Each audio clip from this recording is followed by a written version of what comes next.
Welcome. You're listening to the Labor Forum here on WRFG, your station for progressive information and hand-picked quality music.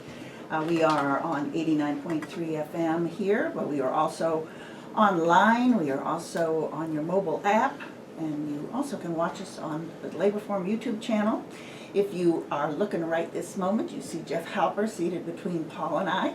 There he is. He's the bearded man in the middle. And also you will be able to watch this interview when we post the video tomorrow on the Labor Forum YouTube channel. So I want to welcome Jeff Halper. He is on a whirlwind tour. You must have spoken, I don't know how many times now here in Atlanta. I would assume that many of our listeners perhaps have even been to a program. Jeff visits here in Atlanta almost on a yearly basis, if not more. And the reason people go to hear him talk is because he is an Israeli activist, he is an author, he is a lecturer, he is an apologist. I don't know, he's got all kinds of credentials, but his credential here for the Labor Forum is that he is somebody who fights for people's rights. And he has much information to pass along to our listening audience about the situation in Palestine, occupied Palestine, and the situation in Israel. And this is a topic that I would venture to say that most programs, that you would very rarely hear a discussion like you're going to hear here on most media, and venture to say that many programs that are directed around workers' issues don't touch this issue. And that's not right, because human rights violations and the violations of Palestinian workers in particular is of importance to every worker. So, Jeff Halper, welcome to the Labor Forum. Thank you for having me. You're very welcome. All right, so we only have less than a half an hour, and this is a humongous topic. So let me just ask to start off. It's very hard to, in a few sentences, give this long background in history of how the State of Israel was formed, what the condition of Palestinian workers is. But let's just talk about right this very moment, like right now. Okay. What is the situation on the ground without us sort of having to go into all of the background, if you can do that. Of course I can. Right now, the situation is that the two-state solution is gone. It's over, it's buried, under settlements. Israel doesn't want it, it says it doesn't want it. And basically Israel's supported by the American Congress, by the administration, by Europe, by, basically by the international community. Which means then, if the two-state solution is gone, what we have today is apartheid. Absolute. I mean, there is a new apartheid state in the world today, and it's Israel over the Palestinians, because Israel, by eliminating the two-state solution and the possibility of the Palestinians establishing a state on the 22% of historic Palestine that comprises the West Bank, East Jerusalem, and Gaza, by eliminating that, Israel has created one state in this country between the Mediterranean and the Jordan River. There's only one government, which is the Israeli government, one army, one electrical system, one currency, one highway. By any measure, it's one state today, and it's an apartheid state. It's Jews, Israeli Jews, that have separated themselves from the Palestinians. That's what apartheid means, the separateness. And have created a regime of permanent institutionalized domination of Israeli Jews over Palestinian Arabs. There's separate legal systems, and the Israeli Jews have privileges, of course, that Palestinians don't have. And so our job is, I think, to accept the idea that there is one state. And as a matter of fact, the Israeli peace community and the Palestinians have always wanted one state. They've always preferred that over two states. And our job is very clear, it seems to me today, to say to Israel, fine, you eliminated the two-state solution. You can't blame the Palestinians for that. You created one state. Fine, we accept that. But that one state cannot be apartheid, obviously. We have to transform the one state that you created into a democratic state of all its citizens. Jeff, if you could describe now, there may be many of our listeners who were familiar with what apartheid looked like in South Africa. And then there are no doubt many who have been born after the demise of that, and so this is kind of still a word that is not clear. So if you wouldn't mind just describing some of these very differences in the legal system, how Palestinians' daily lives are curtailed in every way. Well, first of all, even Palestinian citizens of Israel, if we leave out the occupation for a minute, 20% of Israeli citizens, almost 30% of Israeli citizens are non-Jews. 20% of Israeli citizens are Palestinians. But by law, Palestinian citizens of Israel, all non-Jewish citizens of Israel, are excluded from living on 94% of the country. 94% of the land of Israel is reserved exclusively for Jews. That's even more extreme than you had apartheid in South Africa. Palestinian workers in the West Bank and Gaza, since 1967, were turned into casual labor in the Israeli economy. Their own economy was destroyed, their agriculture was destroyed. Israel's uprooted about 2 million olive and fruit trees. Industry wasn't allowed, banks weren't allowed in the Palestinian economy. The workers were all made into casual laborers on the Israeli job market, and then, ironically, with the start of the Oslo peace process in 1993, a closure was declared, in which all the Palestinian workers in the occupied territory were excluded from Israel. So now they're thrown back to a barren wasteland with no economy of their own, locked out of the Israeli economy. And in fact, what Israel did is it discovered that there's a cheaper form of labor than Palestinians. And here's where it's different from South Africa, because for South Africa, the Bantustans, as they called these reserves for black Africans, were labor reserves to work in the South African economy.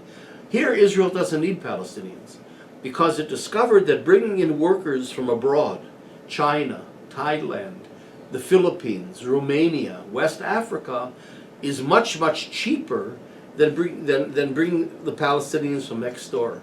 The rule of thumb is you can get 2 construction workers, who are Romanians, let's say, for the price of 1 Palestinian. And so that was one of the main reasons why this closure that we have until today was declared. So they have no working rights.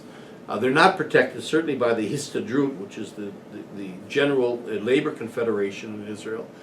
And 70% of the Palestinians have been impoverished, live below the poverty line, and again, with no economy of their own. So, and they live under, of course, separate legal systems. Israeli Jews live under a normal state legal system, whereas the Palestinians live under a military regime. So their homes are demolished. For example, Israel's demolished 47,000 Palestinian homes in the occupied territory since 1967. Their lands are taken, and then of course their lands aren't only taken, but then you have the Israeli settlements built on top of them. In the occupied territory today, you have 600,000 Israelis living on land taken from the Palestinians. And in fact, in 1948, when Israel was created, half the Palestinian people were driven out of the country.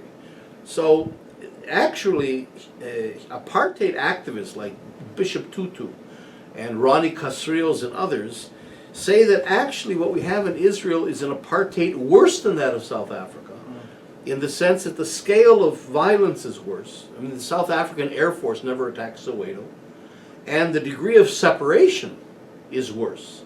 At least in you can't say anything good about apartheid, but at least in South Africa you had a black African gardener or nanny or chauffeur. In Israel, you would never have any connection like that between Palestinians and Israelis. It's almost absolute segregation. So that's, in a sense, it's a super apartheid. So within Israel, is there any class distinction? Is there any opportunity for solidarity between an Israeli worker, let's say, and a Palestinian? Or is their identity all, straight down? Straight down. And that's the problem with identity politics. Because identity politics, of course, contradicts class-based alliances. So, for example, you have the Ashkenazi Jews, as they're called, who are Jews that come from Europe, who have always been the middle classes of Israel. And they're the military as well. I mean, they're the generals that was Ben-Gurion, all the prime ministers, without exception, since 1948, have been Ashkenazi Jews. But you have, close to half the Israeli population are what are called Mizrahi Jews, or Eastern Jews. In other words, Jews who come mainly from Muslim countries. They make up overwhelmingly the working classes in Israel.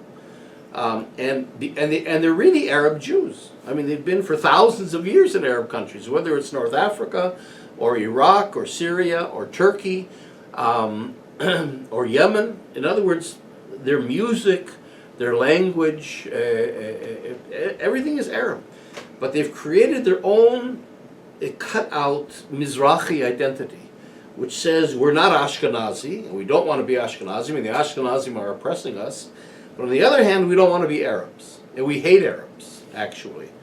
Netanyahu just boasted last week that he's the politician, and that's why he gets reelected, that knows how to hit that nerve of the Mizrahi Jews about hating Arabs. And he does that very, very effectively.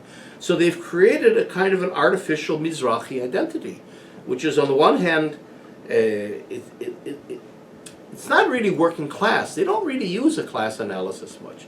It's Mizrahi, and we're the oppressed, and the Ashkenazi are oppressing us, and we have nothing to do with Arabs. I mean, they don't even talk about Arabs. They've actually cut that part out of their whole identity, and have created this little Mizrahi identity, so that the Mizrahi intellectuals in the last election urged the Mizrahi Jews to support a right-wing, ultra-Orthodox religious party, Shas, that claims to be a Sephardic party, even though it's an Ashkenazi religious idea behind it, a corrupt party, right-wing, to support them because that's supporting Mizrahim against Arabs and Ashkenazi. So it's really a good example of how identity politics completely overshadows class alliances.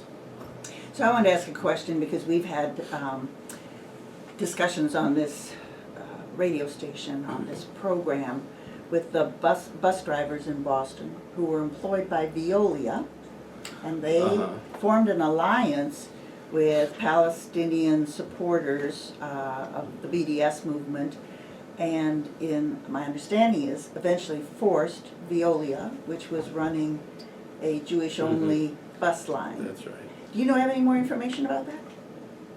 Well, Veolia, of course, was also involved in, there's a new light railway in Jerusalem that goes through both Israeli settlements in East Jerusalem and then Palestinian neighborhoods, a few, and then into the Jewish part of Jerusalem, West Jerusalem.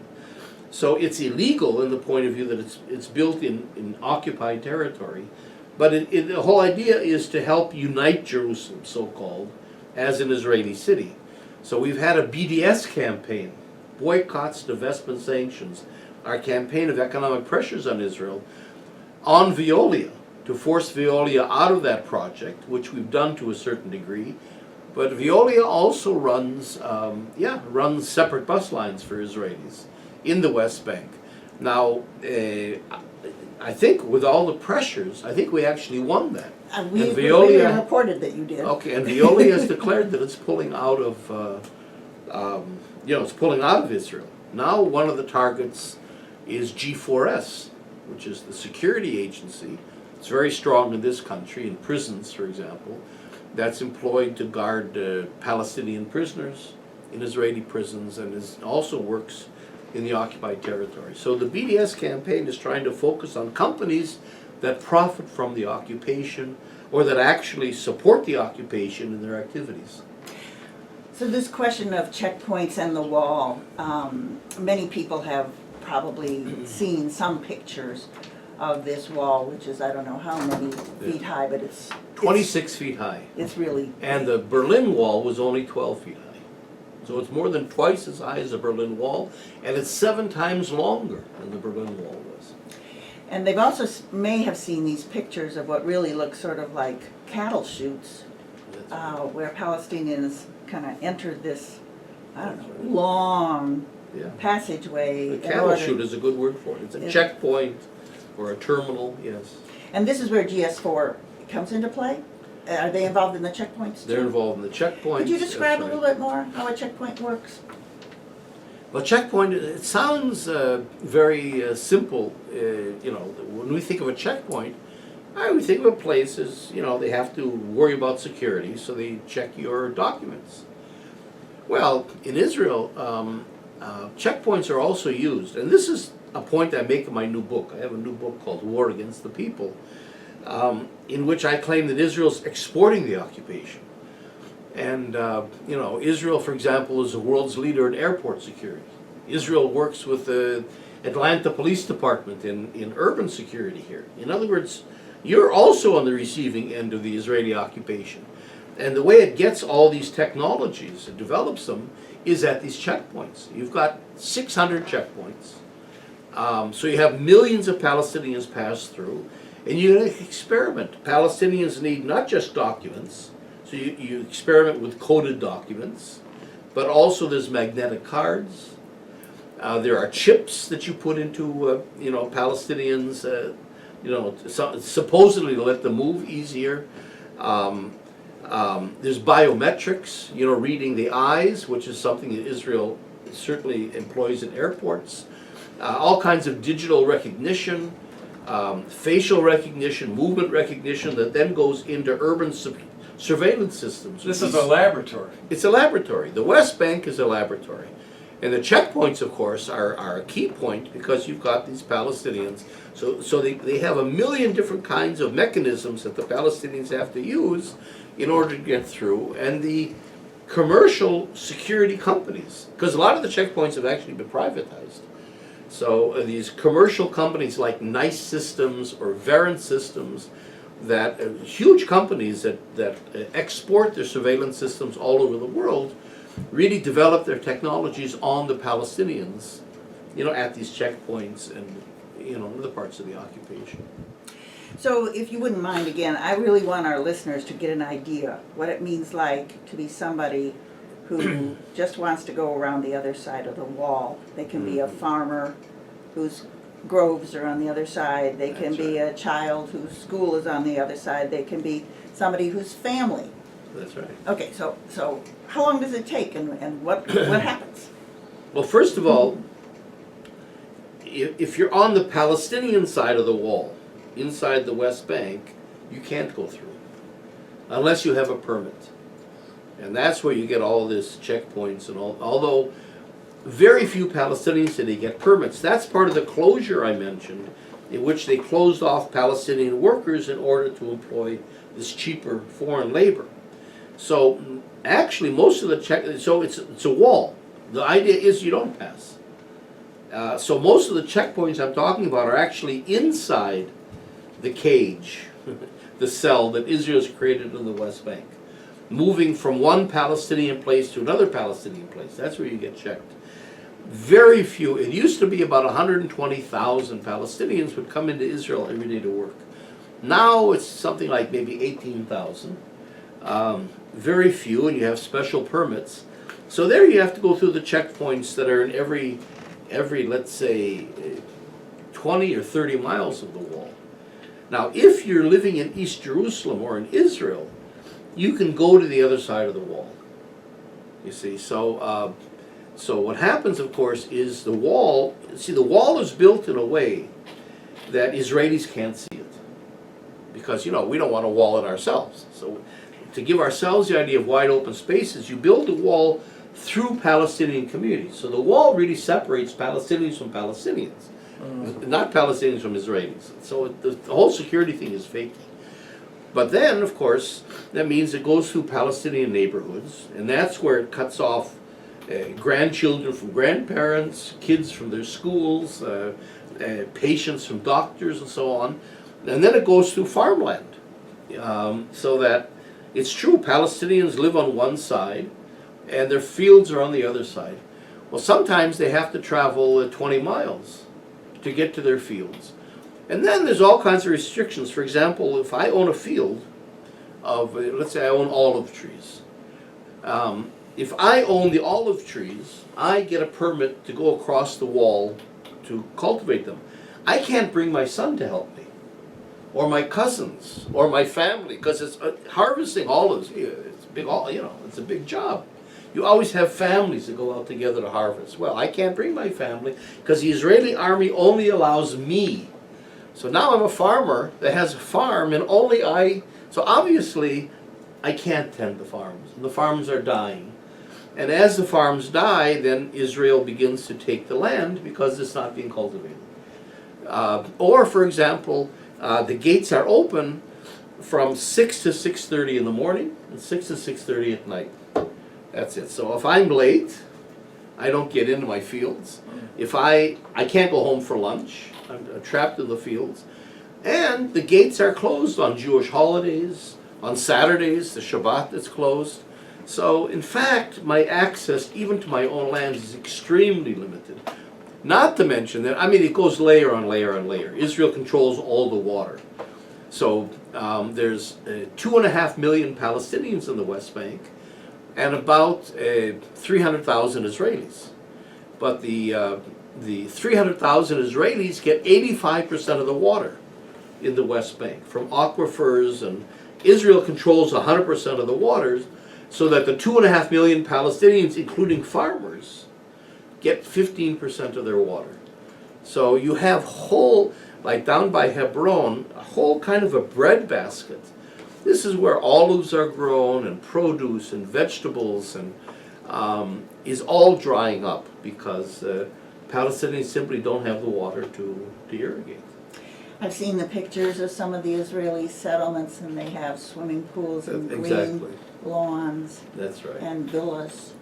I was in a film, I think you can see it on YouTube, that was on the BBC, called Reservoir Raiders. If you look up my name in Reservoir Raiders, it's about how the Israeli government has come to what the Palestinians have done is build little reservoirs to collect rainwater in order to irrigate. That's illegal, because even rainwater belongs to Israel.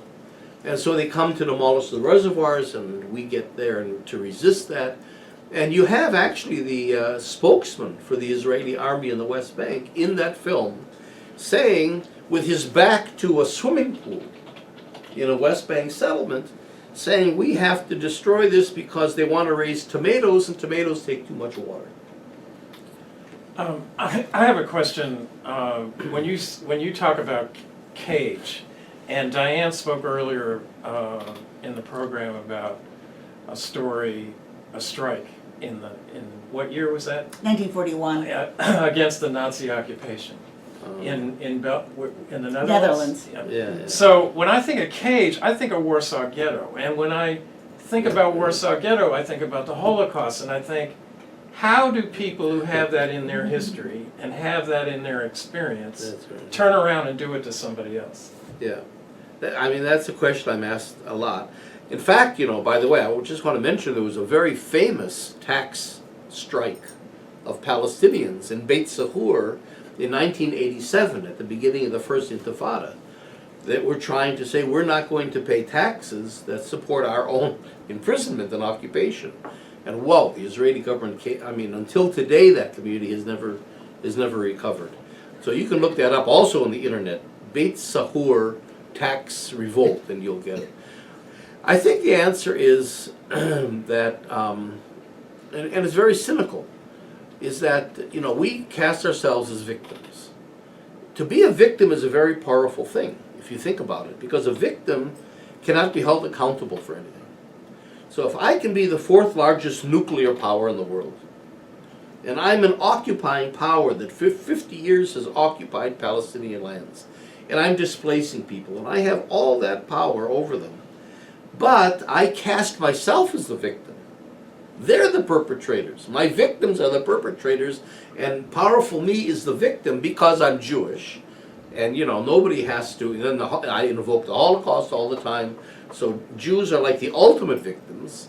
Then it's perfect. I combine absolute power with impunity. I can't be held accountable.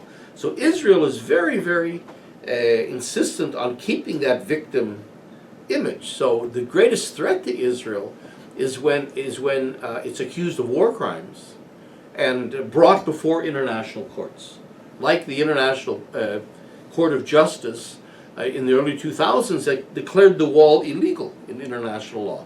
That scared Israel, and it didn't stop it, and nobody's going to enforce that law.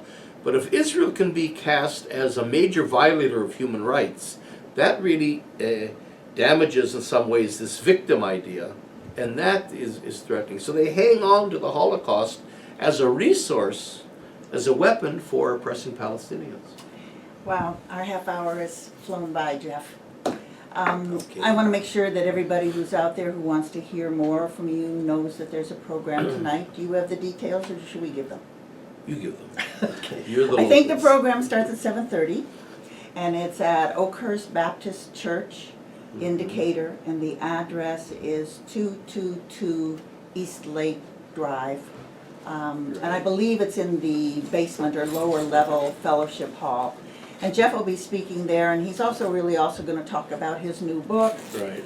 If I may. If you may. Ta-da. Oh, we can show it on there. It's right on the screen, folks. War Against the People. Israel, the Palestinians, and Global Pacification.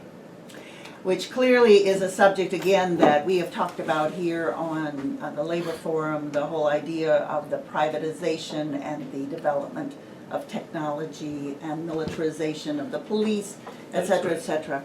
I want to thank you, Jeff, so much for being on today. Thank you for having me. I really enjoyed this conversation, and I hope that it was a worthwhile listening experience and learning experience for our audience. So folks, we will be back again the first week in March. Unbelievable. It's unbelievable to me how fast time is going. I do appreciate everyone who contributes to the Labor Forum and WRFG. You always can go to our website, WRFG, and donate, because you know that everybody on this station is a volunteer, and we rely on our listeners to support us and keep us on the air. That's it for today. Thank you so much for listening.